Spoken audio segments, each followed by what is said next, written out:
Sheriff's Podcast. I'm Tommy Allen, and of course I have Sheriff Mikesell, and we're joined by Sergeant Aaron Loving from the Colorado State Patrol. Welcome. Thank you. And as we were talking about, you have come in to run the team that handles Teller County then. Can I get you to kind of talk about maybe your background, where you're coming from, what you're seeing in Teller County? Sure. So I've been in the patrol for 11 years. Before that, I had some military background experience as a security forces, military police. And I started out my career down in the Cortez, Durango area, southwestern part of the state. So I have a very soft spot for what I consider rural counties, counties that are much more agricultural based and that sort of thing. After working down there for about 8.5 years, then I transferred to our hazardous materials section. Within the State Patrol, we're one of 3 designated emergency response authorities within the state that handles hazardous material spills. So I had the great opportunity to work I-70 through the Glenwood Springs Canyon. So every time that shut down, I was not too far behind. It's a beautiful area up there, though. It is. Springs Canyon is just gorgeous. Yeah, it is gorgeous. It poses some hazards themselves.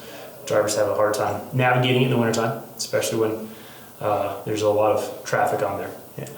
But we cover the whole state as far as the highways for hazmat. And then in August, I had the opportunity to be promoted. And so I moved here as the sergeant for what we call the 2E team. So it's District 2 and it's Troop Edward or Troop E. And so that's what we call 2E as far as our designator. So we have a team that's comprised of 8 troopers, a corporal, and a sergeant. So 10 of us total. So for Teller County? For Teller County, that's correct. Yep. We have 2 troops in the state that have an E designator, because those are the 2 gaming troops. So 1E, which is Gilpin County, and then the 2E, which is here in Teller County. So we're managed a little bit differently because we not only report to the patrol, but also to the Gaming Commission as well. We're happy to have Sergeant Loving now in our area, and I think for Teller County it's a good thing. You know, we've always had a very close-knit relationship with Colorado State Patrol, probably more so than most counties, because we're in between a rural county and a metro area. So our jurisdiction is a little bit different. We cover about 65,000 calls for service a year. So without State Patrol assisting us, it becomes a pretty big endeavor to deal with our highways, because you have Highway 24, which goes through the county, Highway 67 going to Cripple Creek, and really, yeah, when gambling came into Teller County, that was one of the agreements and put into the state constitution was the fact that there would be a state trooper group that would be given to Teller County to help with the roads. And it's really, there's a lot of business on our highways coming from Cripple Creek with 24-hour-a-day gaming now and alcohol use. Just the amount of crashes we're seeing has risen from when I was a young deputy till now.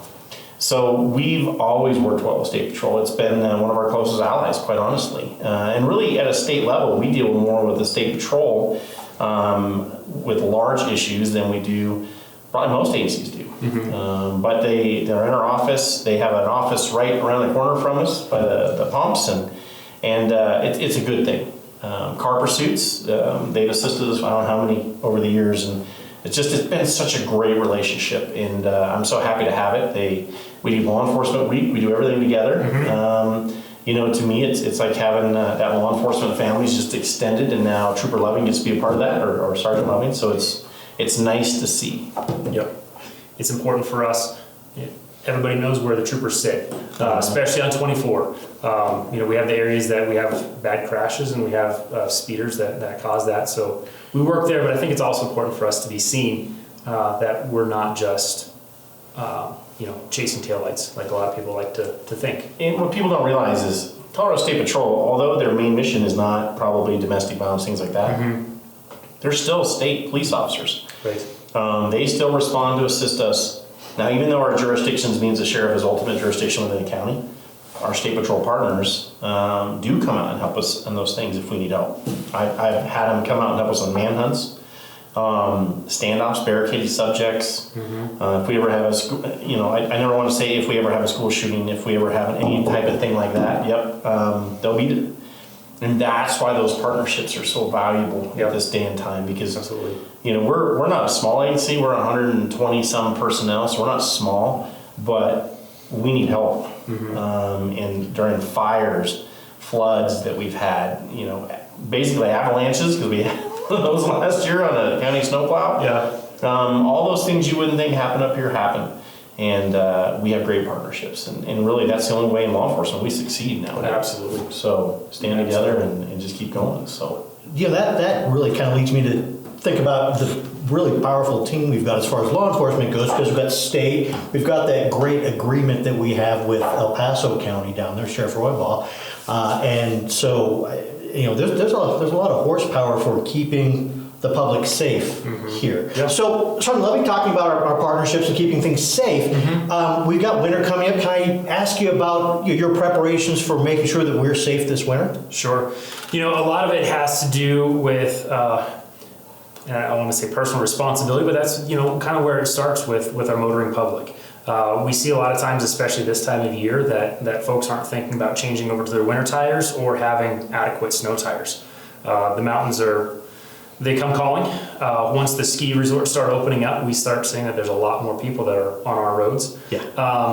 And that's great. The issue that poses is, especially on 24, it's a narrow highway, and one crash could back traffic up for miles.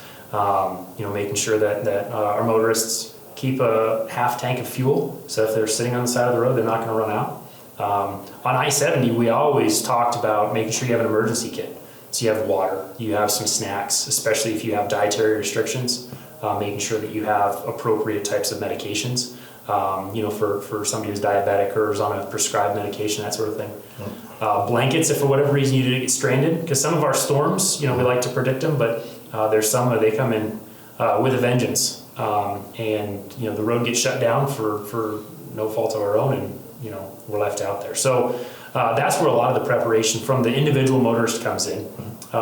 We work really closely not only with our other law enforcement partners, but also with CDOT, because CDOT's the one who's charged with keeping the snow off the road. So working with them to make sure that we're able to keep cars off of them, so that way the plows can get the snow removed. Yeah, properly. so CDOT is the big plows. Yeah. So the big orange plows that go down the road for our citizens, that's who CDOT is. Yeah. It stands for Colorado Department of Transportation.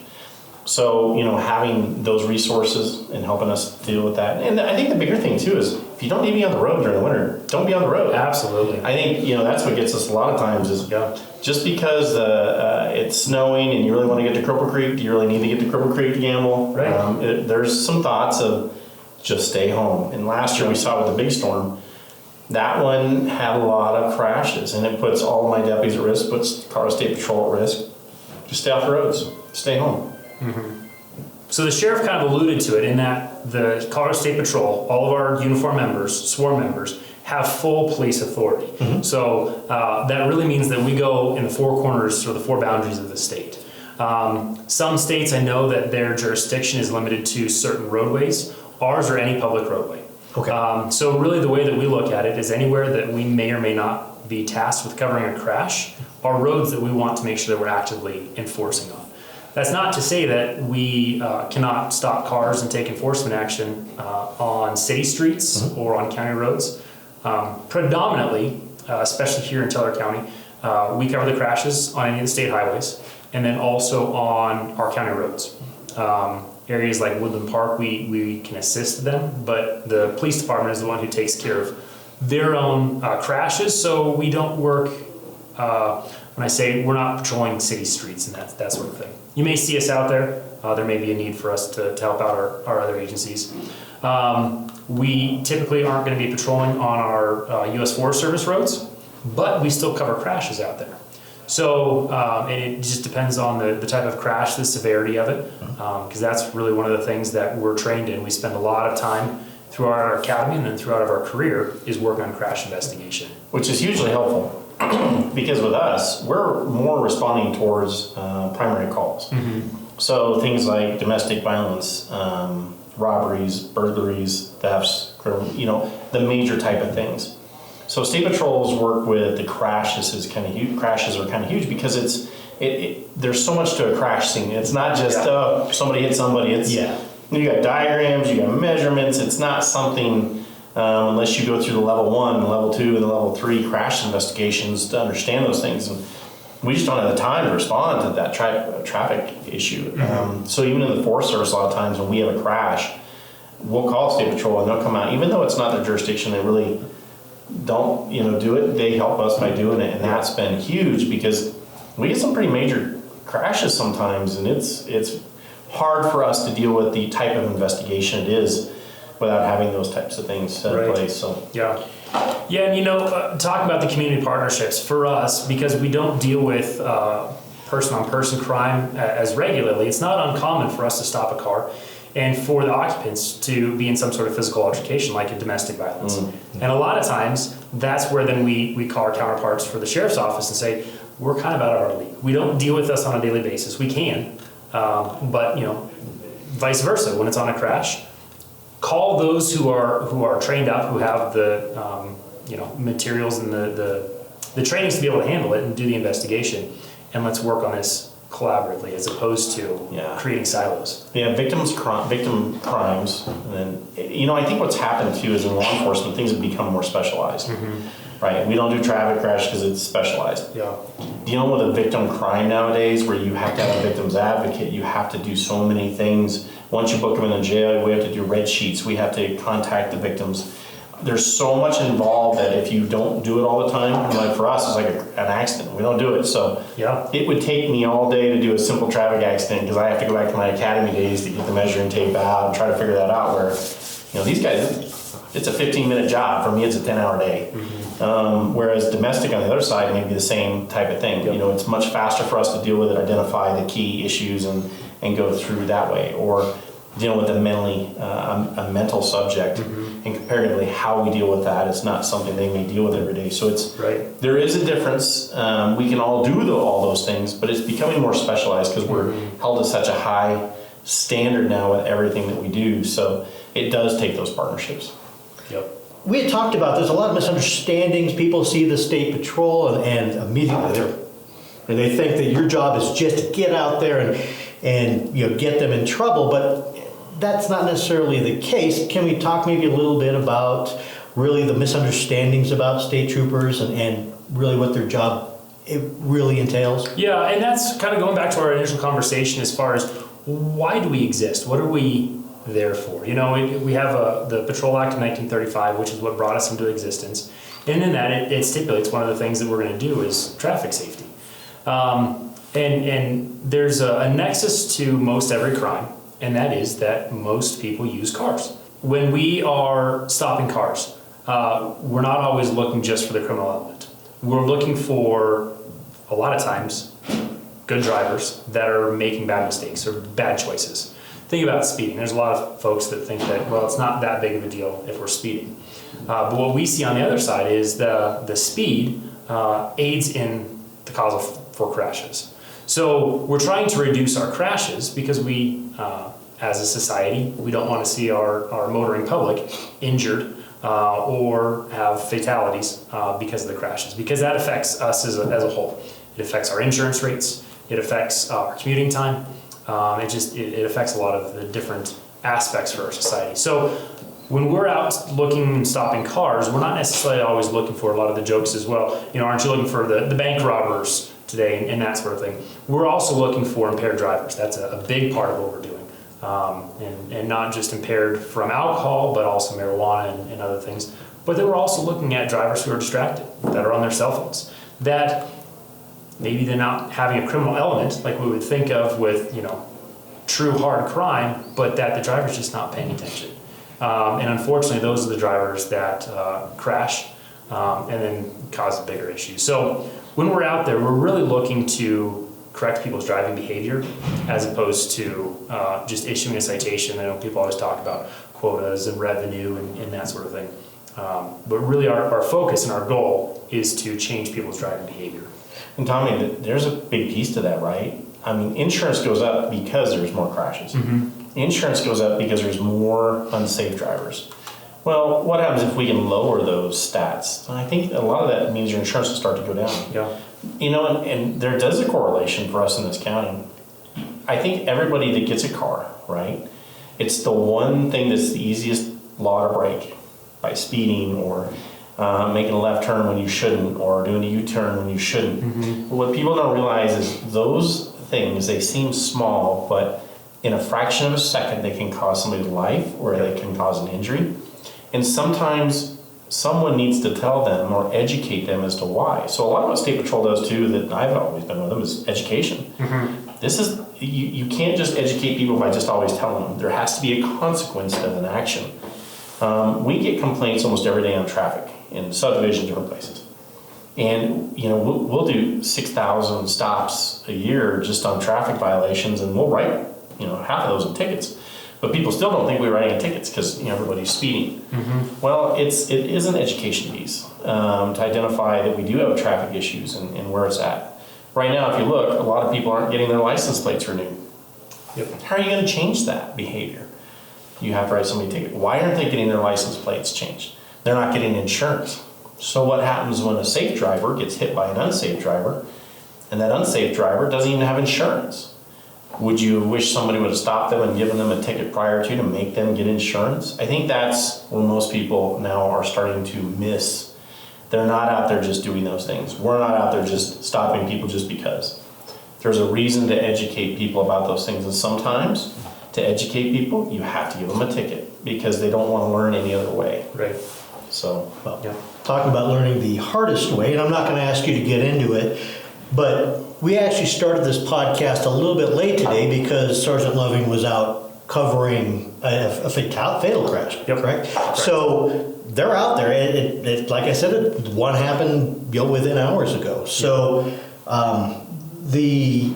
the need for making sure that the drivers are safe is massive. Yeah, and I can't speak any of the specifics about that crash, and I certainly don't want to. The investigation is still ongoing, but what I will say is that today it's nice weather. There's no adverse weather conditions. Traffic is not abnormally heavy, so it happens all the time. Unfortunately in this case, because the driver lost their life, and it'll the investigation, once it wraps up, we'll be able to determine all that. But like you were talking about, it happens in an instant. It's a very, very fast, which is why our desire is to go out there to try to prevent those, to stop the cars before they happen, to correct that behavior. Maybe it's as simple as just being on the shoulder with their lights on, stopping a car that slows somebody else down, so that way they have that extra second or two to process. And Tommy, even our deputies have had bad crashes in the last few years. We've had drivers that were unsafe thinking they could pass a no passing zone come and hit on one of our deputies a year ago. Second instance, 3 months later, the deputy's coming up Highway 24 on Bluebird, and an intoxicated driver's arriving in the wrong lane, and the deputy decides to go ahead and get hit head on instead of the car behind him, which is a small car, being hit head on. We're having those issues in this county because there is so much more traffic than we've ever had. The intoxication of the driver or an impairment of a driver, I would hope that somebody was out looking for them. So it is finding a needle in a haystack sometimes when you're doing these traffic stops, but if we can take one impaired driver off the road so that other people are safe, that's a big thing, especially if you got kids and you're worried about your kids learning to drive. And then I know as a parent with kids that grew up in the area, one of my biggest concerns was the impairment of drivers, or just a driver that's going too fast. Because it's not you, it's someone else that can create the issue. And I think that's for everybody. I may be a safe driver, but that doesn't mean the other person coming the other way is a safe driver. Right. So, there is a need for us to be able to write those tickets and do those things to stop people from doing what I would call dumb stuff. You're also in stopping those people from becoming impaired and driving, say they're impaired, they're driving, a deer runs out in front of them. Bam! Now you've got a potential fatality because somebody was impaired and had a wild animal run out in front of them, and so they've done it to themselves. Well, if we can avoid that, we're all better for it. I feel bad for a lot of our wildlife in our community though too, because we've had a lot of drivers that are going way too fast that hit a deer, and it's always the deer's fault for walking in the road. But I'm like, they're part of nature and been here their whole lives, and yet this person that's traveling through our area from somewhere else doing 20 miles an hour over the speed limit, the animal doesn't have a chance either. So it's not always the animal's fault. But I do find that interesting because I'll deal with drivers that hit animals all the time or have hit animals, and the first thing they say is that deer shouldn't have been in the road. Well, I go, maybe you should be watching the road. Yeah, and not speeding excessively to... Yeah. Sergeant Loving, thank you for coming in today and talking with us. Yep. Now, at the end of the month, I'm actually going to take my cameras and I'm going to join Sergeant Loving here to go out into the county, kind of get an idea for what life is like as a state trooper here, and really to kind of educate you on what their job is, what they do, what their day-to-day life looks like. So, And Tommy, I think the other important piece is this is one of the only troops, other than the one out of Black Hawk Central City, that is a gaming troop. Their funding comes through DOLA. I think it's important for people to realize without that resource, we wouldn't have these troopers up here. Right. oh yeah, That gaming resource, and it's been under assault a few times by different organizations wanting to take that funding. This is a good organization that does great things for our community, and I do not want to lose it. So, just to have that when you're out running around and dealing with things. well, there you go. Well, everybody, thank you for joining us today for this episode of the Teller County Sheriff's Podcast. Sheriff, Sergeant Loving, thank you for Appreciate it. joining me today for all this, and see you next time.